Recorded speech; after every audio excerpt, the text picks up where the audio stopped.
So guys, ayan. So ako po ulit si Vivians. So for today's video guys, ito po ang ating topic for today. Ano nga ba to? Alam niyo ba kung ano itong prutas na to? Actually maliit siya eh. So I have ang tawag po dito ay passion fruit. Ayan. Passion fruit. I like this fruit, actually. Alam niyo ba guys, napakarami pong health benefits nito. So, ano nga ba to? Passion fruit offers numerous content of antioxidant, fiber, vitamin A, and vitamin C, potassium as well.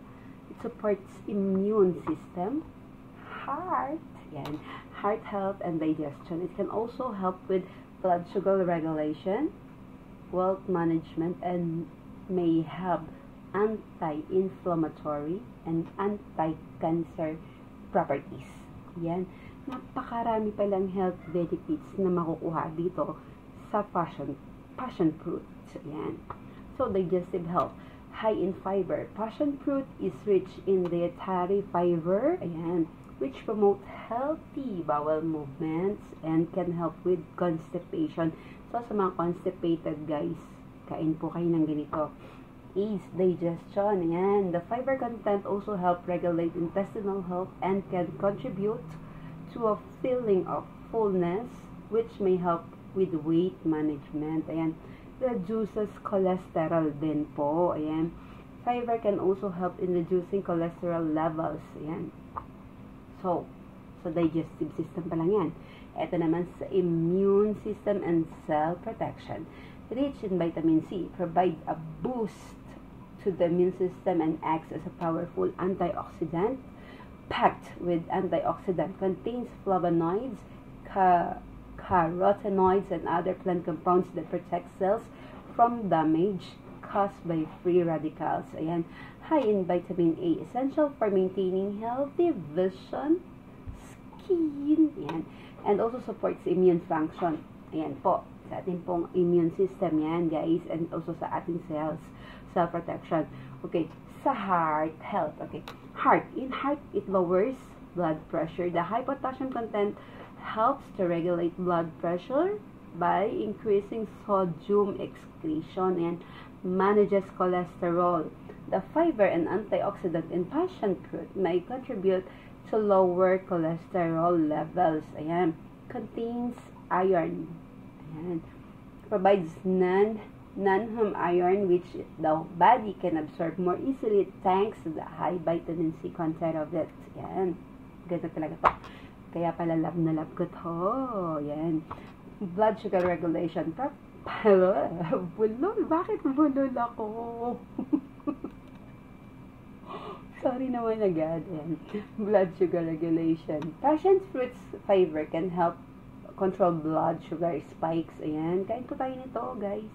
Lalo na po doon sa may mga mataas yung blood sugar level. Ano? Kaya naman pala, ang ganda ng aking result sa blood sugar ko. Ayan. So, wala po akong maintenance. And, mind you guys, I am 50 years old already.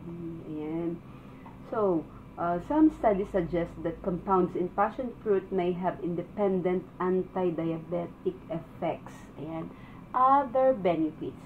Weight management in low calorie and high fiber profile makes it a filling and satiating snack. Ayan. Anti-inflammatory properties. Exhibits anti-inflammatory properties that can be beneficial for chronic diseases. Potential anti-cancer effects.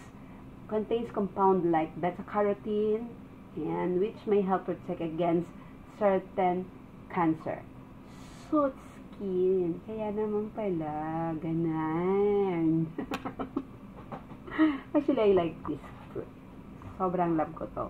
So, every time na pumunta ako sa market at may makita akong ganito, bumibili ako nito, guys. So, yan. Pakita ko lang po sa inyo ano ba itsura ng passion fruits. Like this. Ayan. Ang bango niya. Ang sarap niya. Actually ako, mas gusto ko yung ganito. Kinakain lang ng ganito. Tamis. Sarap. I like it. I love it. See? Yan. Gusto ko to. Ang bata ako, nung hindi ko pa ito kilala, meron yung maliliit na kulay yellow. So, I searched also for that kind of damong ligaw. And it called bush passion fruit. The same properties na meron din po ito. Same benefits na makukuha natin from this dun sa bush passion fruits. So, ayan guys. Sa mga nasa Pilipinas, madaming mga ganon. Nung bata ako, lagi kong kinakain yun. Kaya naman pala. And now, I'm here. Ito na. So, pag may nakita pa rin ako ng ganon, kumakain pa rin ako. Namingitas ako dun sa labas, sa mga damo-damo. Yan. So, ayan po guys. Kung nag-benefit kayo sa video na to, pa-heart, comment, and share po. So, ayan. Once again, ako po si Vincience. To God be all the glory.